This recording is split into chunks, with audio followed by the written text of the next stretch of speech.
अस्सलाम वालेकुम dear students, आप देख रहे हैं सैयद अली एकेडमी। और आज की इस वीडियो के अंदर हम क्लास 10th बायोलॉजी के एक और न्यू लेक्चर के साथ हाजिर हैं। और आज का हमारा टॉपिक है स्ट्रक्चर ऑफ किडनी, यानी इंसान की किडनी की बनावट जो है वो किस तरह से होती है। सबसे पहले बात करें तो किडनी के हवाले से लिखा हुआ है कि किडनी क्योंकि एब्डोमिनल कैविटी में होती है, और एब्डोमिनल कैविटी में जितने भी ऑर्गन्स होते हैं उनके ऊपर एक कवरिंग मौजूद होती है जिसे पेरिटोनियल मेम्ब्रेन या पेरिटोनियम कहा जाता है। तो किडनी भी इसी तरह से एक मेम्ब्रेन से ढकी होती है जिसे पेरिटोनियम कहा जाता है। उसके अलावा किडनी और पेरिटोनियल मेम्ब्रेन के बीच में फ्लूइड मौजूद होता है जिसे पेरिटोनियल फ्लूइड कहा जाता है। और इस फ्लूइड का काम होता है कि ये फ्रिक्शन वगैरह को रोकेगा, रगड़ वगैरह आपकी होने की चांसेस को रोकेगा। उसके अलावा अगर हम किडनी की बनावट को देखेंगे तो हमें इसके 3 पार्ट्स नज़र आएंगे। एक को हम कहेंगे कॉर्टेक्स, दूसरे को मेडुला और तीसरे को हम कहेंगे पेल्विस। अगर हम यहाँ किडनी को देखेंगे तो ये जो हमें इसका आउटर पार्ट नज़र आ रहा है, ये पूरा आउटर पार्ट इसका है कॉर्टेक्स।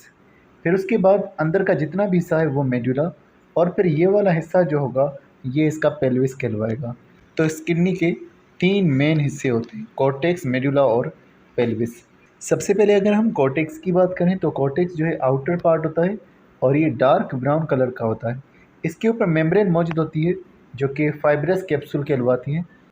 और उसके अलावा अगर हम बात करें मेडुला के बारे में, ये इनर पार्ट होता है, लाइट कलर का होता है, लाइट ब्राउन कलर का। और उसके अलावा इसके अंदर कुछ स्ट्रक्चर्स मौजूद होते हैं जिन्हें हम रेनल पायरामिड्स कह रहे होते हैं। दोनों किडनीज़ में रेनल पायरामिड्स की तादाद 12 से 16 हो सकती है। किस तरह से, अगर आप इस तस्वीर में देखेंगे तो यहाँ पर आपको कुछ इस तरह से 3 कोनों वाले स्ट्रक्चर्स नज़र आ रहे हैं, ये हैं पायरामिड्स। अगर आप इस तस्वीर में देखेंगे तो यहाँ पर आपको 7 पिरामिड्स एक किडनी में यहाँ पर नज़र आ रहे हैं। इसी तरह से दोनों किडनीज़ में 14 हो जाएंगे। इसी तरह से 12 से लेकर के 16 पिरामिड्स हो सकते हैं। 12 अगर हुए तो मतलब कि 6-6 दोनों किडनीज़ में होंगे।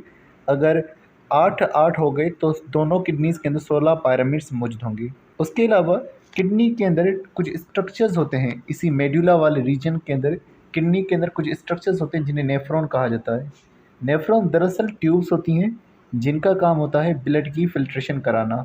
तो इसीलिए नेफ्रॉन क्योंकि किडनी में काम कर रहा है, किडनी में ब्लड को फ़िल्टर करने का काम कर रहा है, तो हम कहते हैं नेफ्रॉन्स को basic functional units of the kidney.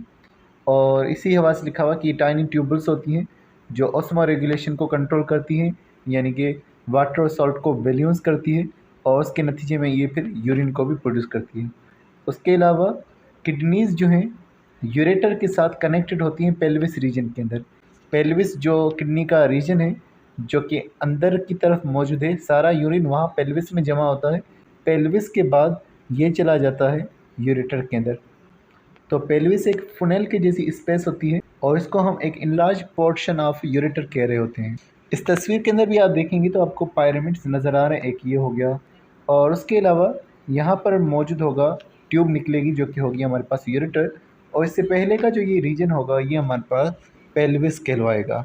तो डियर स्टूडेंट्स, आज की शॉर्ट वीडियो के अंदर बस इतना था। नेक्स्ट वीडियो के अंदर हम इंशाल्लाह नेक्स्ट टॉपिक यानी कि नेफ्रॉन का जिक्र करेंगे। तो मिलते हैं नेक्स्ट वीडियो में, तब तक हम बहुत सारा ख्याल रखिएगा। अस्सलाम वालेकुम।